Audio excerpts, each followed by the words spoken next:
तो मैंने कहा है पैसा है पैसा है पैसा। पैसे वाले तो पैसे वाले को पहचानते हैं, पैसे वाले तो गरीब को नहीं पहचाना। उन्होंने किसी निर्धन व्यक्ति का सहारा नहीं बना, पैसे वाले तो पैसे वाले को पहचाना। उन्होंने रिश्ता को भी ठुकरा दिया, उन्होंने रिश्ता को भी ठुकरा दिया, उन्होंने रिश्ता को भी नहीं पहचाना। इसलिए मैंने कहा है पैसा, रात दिन पैसा पैसा। 24 घंटा काम किया आपने, है पैसा, लेकिन कभी आपने अपने जीवन में सुंदर विचार को नहीं धारण किया, सुंदर विवेक को धारण नहीं किया। इसलिए वह पैसा कौन किस काम का? आपने पैसा कमा करके मास्टर बना, इंजीनियर, कलेक्टर बना, किसान बना, वैज्ञानिक बना, धनवान बना, पैसे वाले कहलाए, सेठ साहूकार कहलाए, लेकिन आपने उस पैसे को सदुपयोग नहीं किया, उस पैसे को आपने दुरुपयोग किया। मेहनत करके पैसा कमाई अच्छी बात है, लेकिन अपनी पैसा से कोई शराब न पिए, कोई दारू न पिए, कोई जीव हत्या करके किसी का हार मांस न खाए। मैं निवेदन करता हूं आप लोगों से, आज देखिए इस दुकान में, किराना दुकान में सबसे ज्यादा क्या बिक्री होता है जानते हैं? सबसे ज्यादा बिक्री होता है गुटखा पुड़िया। गुटखा पुड़िया हमारे युवक लोग खाते हैं।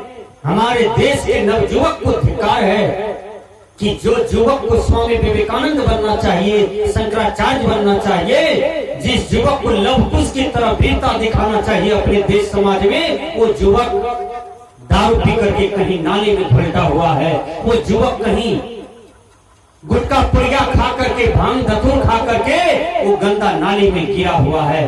क्या ये हमारी देश की संस्कृति है? हमारी देश की सभ्यता है? इसलिए सज्जनों, आपको विचार करना होगा। है पैसा, पैसा तो मिला, पैसा तो कमाए, लेकिन पैसा को आपने दुरुपयोग किया। विचार कीजिए। एक युवक कहता है क्या, मेरा बाप दादा का कमाया हुआ संपत्ति है, हमको जो मन होगा सो करेंगे, आपको इसमें क्या खलता है?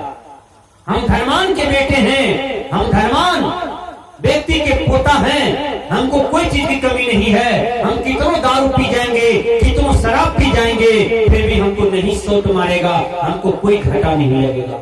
याद कीजिएगा, बड़े बड़े राजा, बड़े बड़े प्रतापी सम्राट भी शराब के साथ बह गए, दारू के साथ बह गए। वो कहीं का नहीं रहा, वो प्लेटफार्म का भिखारी बन जाता है कि नहीं? मैं निवेदन करता हूं कि आप देखिए, युधिष्ठिर जी महाराज कुसंग में पड़ गया, उतना बड़ा सत्यवादी आदमी युधिष्ठिर जी महाराज कुसंग में पड़ जाते हैं। जब कुसंग में पड़ जाते हैं तो जुआ खेलते हैं। जुआ, हमारे यहां भी लोग जुआ खेलते हैं। जुआ खेलते हैं, 500 टका जेब में था, सोचा 1000 टका बनाएंगे, वो 500 टका गया। युधिष्ठिर जी महाराज जुआ खेलते खेलते सब चीज को दांव पर लगा दिया, सब चीज हार गए। अंत में द्रौपदी को दांव पर लगा दिया, अपनी पत्नी को, खास पत्नी द्रौपदी, उसको दांव पर लगा दिया, द्रौपदी को भी हार गया। इसलिए मनुष्य को भूल करके भी नशा का सेवन नहीं करना चाहिए, पैसा का दुरुपयोग नहीं करना चाहिए, और भूल करके जुआ नहीं खाना चाहिए, नहीं खेलना चाहिए, न गुटखा पुड़िया खाना चाहिए। ये मनुष्य को पतन कर देगा। इसलिए मैंने कहा कि बिना धन धर्म न होए खगेशा, बिना धन से धर्म नहीं हो सकता है। इसलिए धन भी कमाइए, लेकिन मेहनत करके। कैसा मेहनत? अमेरिका का 16वें राष्ट्रपति हुआ था अब्राहम लिंकन। ध्यान से सुनिए इस कहानी को, समझ में आएगा आपको। 16वां राष्ट्रपति अमेरिका का अब्राहम लिंकन हुए। अब्राहम लिंकन जी चाय बेचते थे, चाय। हमारे यहाँ भी जिसको कम पूंजी है वो भी चाय बेचते हैं। मैं भी गरीब घर का बेटा हूं, मुझे गरीबी का भी अनुभव है। जब हम बच्चा थे तो हमारी माँ कतरा के झाड़ से सिक्की चीरती थी, सिक्की उसको झाड़ू बना करके बेचती थी, उसके बाद चावल लाती थी, हमको ख्याल है उसके बाद खिचड़ी बना करके खाने के लिए देती थी। आज भी मैं देखता हूं जो कम पूंजी वाले हैं वो 5 साड़ी को ही खरीदते हैं और उसको बेच करके आते हैं, उसके बाद कल होकर के वो फिर 5 साड़ी साया खरीदेंगे, फिर उसको बिक्री करेंगे। जो बहुत पूंजी वाले हैं उसको देखिएगा, 1 करोड़ साया साड़ी धोती, उसको बहुत बड़ा गोदाम है, उस गोदाम में उसको अगाध पूंजी है, अगाध बिजनेस चल रहा है। कोई 5 साड़ी बेच करके सुखपूर्वक जी लेता है और आनंदित जी लेता है, परिवार को भरण पोषण कर लेता है और मुस्कुराते मुस्कुराते जी लेता है। एक आदमी जिसको अरबों रुपया की संपत्ति है उसको रात में नींद नहीं आती है, वो रात में भर चैन सो नहीं पाता है। वो आदमी कितना बढ़िया है जो 5 धोती बेच करके जीवन जी लेता है, 5 साड़ी बेच करके जीवन जी लेता है, लिट्टी सिंघाड़ा बेच करके जीवन गुजार लेता है और हंसते हंसते जीवन को गुजार लेता है। उस आदमी का कितना बढ़िया जिंदगी है। इसलिए बहुत धनवान हो जाने से सुख नहीं मिलता, बहुत गरीब हो जाने से भी सुख नहीं मिलता। सुख मिलता है सद्ज्ञान में, सद्विचार में, सद्विवेक में, सद्बुद्धि में, और इसका उपार्जन ये सत्संग में होता है। इसलिए सत्संग से प्रेम सबको करना चाहिए। संतों ने कहा अब्राहम लिंकन जो था वो चाय बेचते थे, चाय बेचाती हुई एक बूढ़ी माँ जाती है चाय पीने के लिए। बूढ़ी माँ, आप जानते हैं कि बूढ़ा बूढ़ी जो हो जाता है उसका स्मरण बहुत ढीला हो जाता है, ठीक वो बच्चा स्वरूप हो जाता है।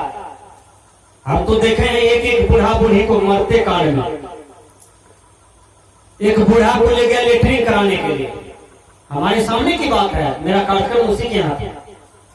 लेटरिन रूम में उसको दे आया बूढ़ी, वो क्या लेटरिन रूम गया, बैठा, वहां लेटरिन नहीं किया, जहां पर उसका आसन था उस चौकी के बगल में बैठ के लेटरिन कर दिया और हंस रहा था। देखिए उसके परिवार के लोग उस पर टूटा बिगड़ा। हमने कहा क्यों टूटते बिगड़ते हैं, और अटर बटर बोल रहा था। ठीक 6-7 दिन के बाद वो डेथ कर दिया। तो बूढ़ा बूढ़ी जिसका शरीर हो जाता है उसका स्मरण कमजोर हो जाता है, चिंतन कमजोर हो जाता है, उसका बुद्धि विवेक जगह पर नहीं रहता है। इसलिए बूढ़ा बूढ़ी को बच्चा समझ करके जवान बेटा बेटी को सेवा कराना चाहिए कि मेरे माँ बाप भी हमको बचपन में इसी तरह से मानते होंगे, इसी तरह से मेरा भी सेवा किया होगा। इसलिए बूढ़ा बूढ़ी पर कभी नहीं डपटाना चाहिए, क्योंकि उसका विवेक बुद्धि कमजोर हो जाता है। सजना, सबसे पहले आपका स्मरण चला जाएगा, ख्याल आपका चला जाएगा। एक बूढ़ा आदमी चश्मा खोज रहा था,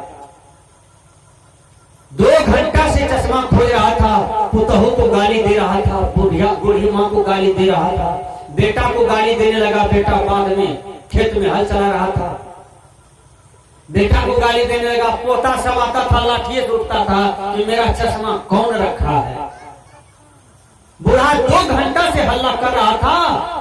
बड़का पोता तब तक में मोटरसाइकिल से आया, वो कहता है दादाजी क्या हुआ, आप बहुत बिगड़े हुए हैं, काम चश्मा खोज रहे हैं, चश्मा नहीं मिल रहा है, 2 घंटा से खोज रहे हैं। तो बड़का पोता कहता है दादाजी आपका चश्मा तो आपका आंखें में है, देखिए। उसका चश्मा आंख में ही था, लेकिन वो चश्मा को खोज रहा था। अब विचार कीजिए, स्मरण ढीला पड़ जाता है।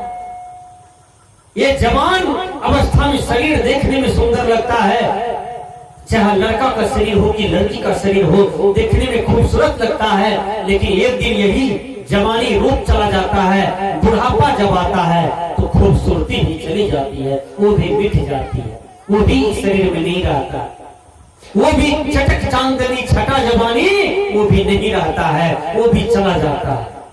इसलिए हमने कहा कि बिना धन धर्म न हुए खगेशा। अब्राहम लिंकन के दुकान में एक बूढ़ी आती है चाय पीने के लिए। वो कहती है बेटा मुझे एक कप चाय दे दो। लिंकन जी चाय बना करके देते हैं। बूढ़ी चाय पीती है, खुश हो जाती है। चाय का दाम हुआ 5 रुपया और बूढ़ी 10 टकिया नोट निकाल करके देती है। अब्राहम लिंकन की दुकान में भीड़ थी और लिंकन जी भीड़ को समेटने में लग गई। बूढ़ी को स्मरण नहीं रहा, चाय पी ली, उठ करके घर की तरफ चल दी। अब्राहम लिंकन के दुकान में भीड़ थी, वो भीड़ को निपटने में लग गया और रुपया नहीं दे पाया बूढ़ी को। अब बूढ़ी भी रुपया नहीं दे पाई, वो भी घर चली गई। लिंकन भी अपना कारोबार में लीन हो गया। जब बूढ़ी घर गई थी तब बूढ़ी को होश आया कि अरे हम तो रुपया छोड़ दिए चाय दुकान में, रुपया कहाँ लिए। देखिए बूढ़ी सोचती है कि हम तो मजदूरी करते हैं, लोगों को खेत में काम करते हैं, पटवा कमाते हैं, मकई कमाते हैं, किसी का फसल का निकौनी करते हैं, किसी का चौका बर्तन कमाते हैं। ये तो मेहनत की पैसा है, ये पैसा मेरा नहीं जा सकता है। मेहनत पसीना का पैसा है, ये कभी व्यर्थ नहीं जा सकता है।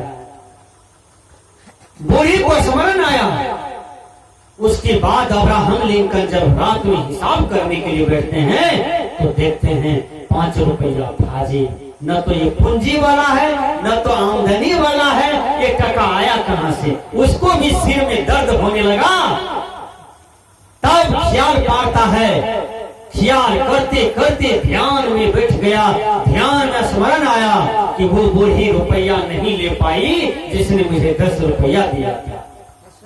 अब्राहम लिंकन जब सुबह जगते हैं तो जगते हैं, उसके बाद स्नान किए, ध्यान किए, माता पिता को नमन किए। उसके बाद बूढ़ी के घर पर जाते हैं और चरण छू करके बूढ़ी का कहते हैं माँ कल तेरा रुपया छूट गया था, ये लो रुपया।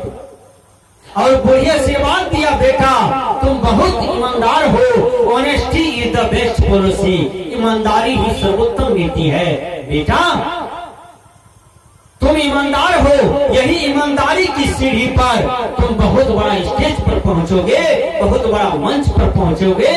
तुमको वर्ल्ड याद करेगा, दुनिया याद करेगा। बेटा वही अब्राहम लिंकन देश का, अमेरिका जैसे देश का 16वें राष्ट्रपति बन गया। तो पैसा अब्राहम लिंकन भी कमाए लेकिन मेहनत करके। देखिए कबीर साहब भी मेहनत करते थे। ध्यान दीजिएगा, मेहनत करने में कोई लाज है? चोरी करने में लाज है, दूसरे का पैसा ठग लीजिए उसमें लाज है। जमीन पर पैसा उठा लीजिए और कहिए रजिस्ट्री कर देंगे 2 साल में, और रजिस्ट्री नहीं कीजिए, उसको खूब झुलाइए, खूब तरपाइए, खूब पैसा टानिए और खूब रुलाइए। ऐसा बेफजूल आदमी भी समाज में होता है।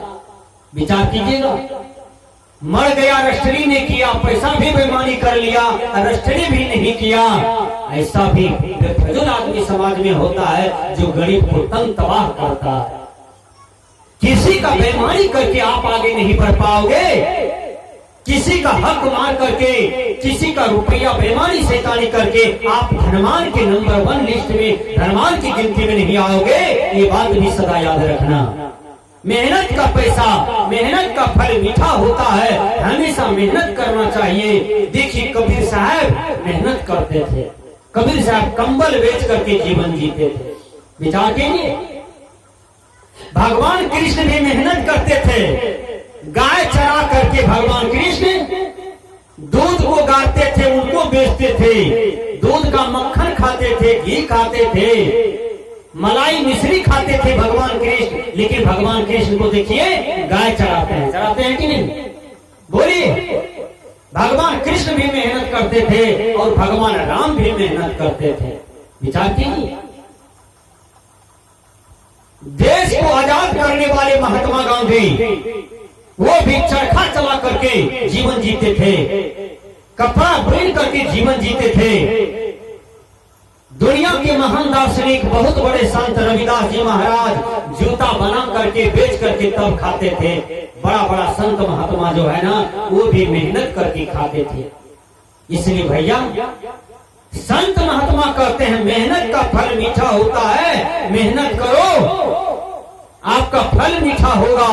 जो विद्यार्थी मेहनत करता है वो मैट्रिक में फर्स्ट डिवीजन कर जाता है, इंटर फर्स्ट डिवीजन कर जाता है, graduation PG PhD first division कर जाता है और एक दिन वह प्रिंसिपल बनता है, प्रोफेसर बनता है, एसडीओ बीडीओ बनता है, कलेक्टर बन जाता है, डीएम बन जाता है, एसपी बन जाता है।